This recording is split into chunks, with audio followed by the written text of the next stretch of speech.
Vale. Bueno, buenas tardes para todos. Nuestro trabajo nace a partir de la lectura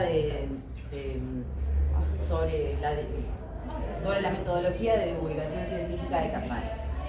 En este sentido, Casani expresa que la ciencia y la democracia son dos pilares fundamentales o dos valores fundamentales en las sociedades de hoy en día. Por un lado tenemos a una ciencia cada vez más especializada, con un lenguaje cada vez más sofisticado, y por otro lado tenemos a las democracias que necesitan de una ciudadanía cada vez más informada.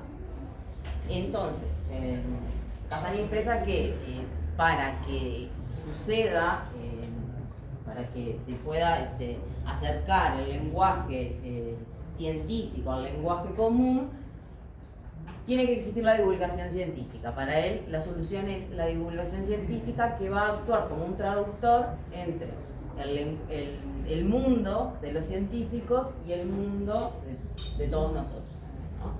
Nuestro trabajo en realidad se basa en el COVID también, que ya lo nombraron nuestros compañeros, pero sobre todo en la información que recibimos durante el COVID, ¿no? Y además nos vamos a basar básicamente en una de las secuelas más silenciosas que tuvo, que fue el deterioro cognitivo. Todos asistimos a la pandemia, que durante el 2020-2022 estuvimos como llenos o tuvimos una catarata de información para la que todos de repente no estábamos preparados para asimilar o para procesar. Entonces es ante esta situación que nos surgen algunas preguntas. Las voy a leer porque me olvidé. En primer lugar, si se realizó una divulgación científica que permitiera que esa información fuera recogida por todos. En segundo lugar, cómo dosificar y cómo reducir información que se crea en un ámbito científico, en un ámbito médico, para que sea útil para la población.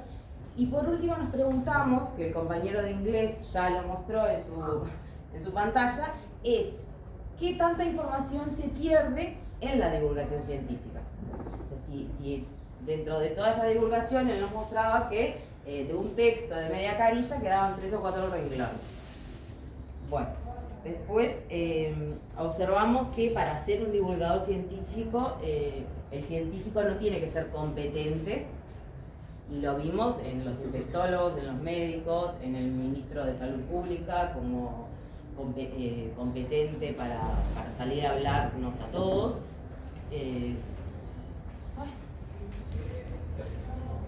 Escuché tanto que me olvidé.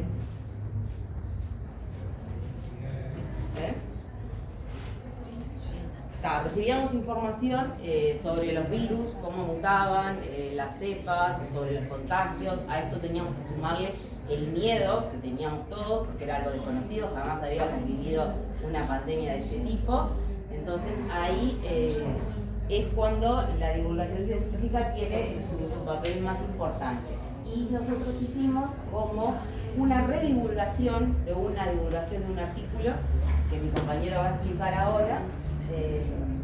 A ver, bien, bueno, comentamos con Melissa, de que fue muy enriquecedor e inesperado escuchar las ponencias de los compañeros, porque tienen mucho vínculo con esta que nos toca decir nosotros como cierre de esta parte.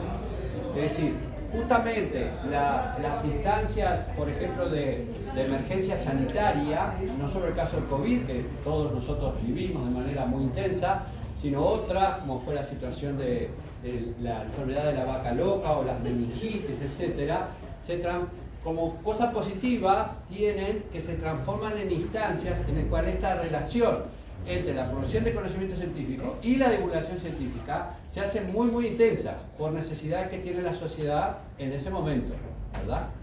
Entonces nosotros tomamos un artículo que se refiere a una parte de la divulgación científica relacionada con el COVID, que una vez pasada la epidemia, digamos, quedó un poquito como en segundo plano, por distintas razones. Tal vez porque hasta la misma sociedad estaba un poco saturada y había como una cuestión de efecto negación de, bueno, no hablemos más del COVID, que lo estuvimos aguantando durante 2 años.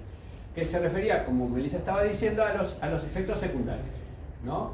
Que se han dado en un porcentaje bastante alto, algo así como el 18% a nivel mundial de las personas afectadas por el COVID.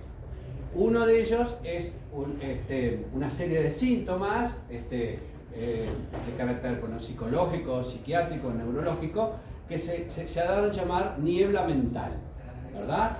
Que tiene distintos grados de gravedad, puede llevar a alteraciones muy importantes en la conducta de las personas, hasta impedimentos de que la persona realice las operaciones más sencillas de su vida cotidiana, ¿verdad? Entonces, tomando este artículo y siguiendo al autor, a Daniel Cassani,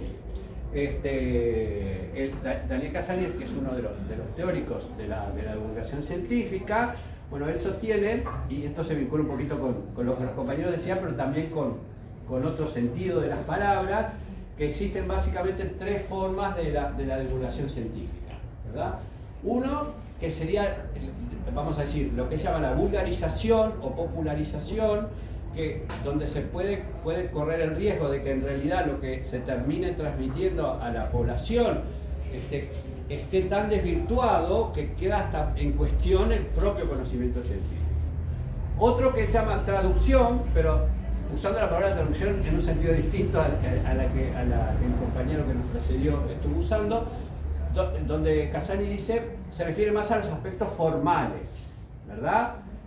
La cuestión lexical, la cuestión gramatical, pero tomando el contenido como válido de por sí. Y otro, que es el modelo que él defiende, que le llaman la recontextualización, que consiste en realidad en generar algo nuevo. Es decir, la divulgación científica no es solo la transmisión, en palabras sencillas podemos decir, del conocimiento científico, sino que implica la generación de un texto nuevo, ¿no? Que es mucho más complejo, ¿no? Para el cual se requiere una serie de operaciones. Por ejemplo, él habla de la contextualización, es decir, cuánto de la información se puede mantener y cuánto se puede, por el contrario, suprimir, e irle de alguna manera incluyendo, mechando, vamos a decir, términos que son más de nuestro lenguaje cotidiano y de nuestra vida cotidiana, ¿verdad? Luego, habla también de la forma en que esa información científica se debería difundir para que realmente llegue a la mayor parte de la población, y bueno, las ponencias que nos precedieron abundaron sobre eso. Y luego también la denominación, porque ahí hay cuestión de que hay palabras de la ciencia que se pueden, hay un cierto conocimiento a partir de la educación de las personas que lo conocen, pero hay otros términos que son nuevos y que son intraducibles.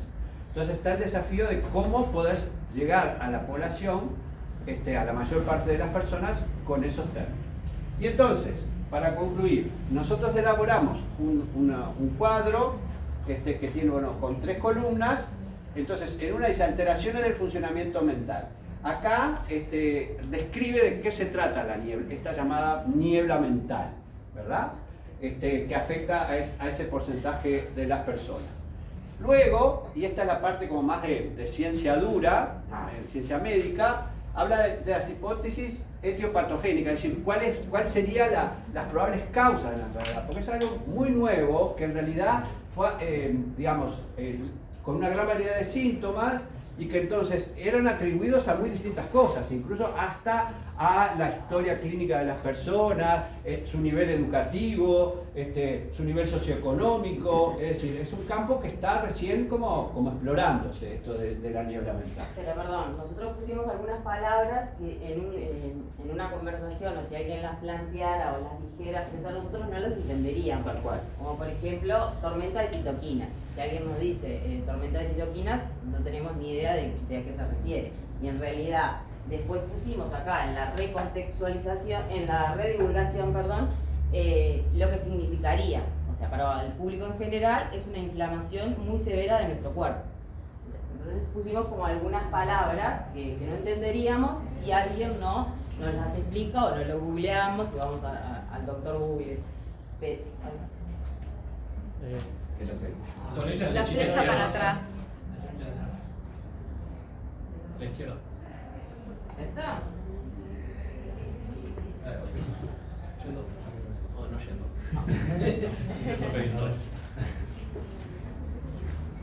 Arriba.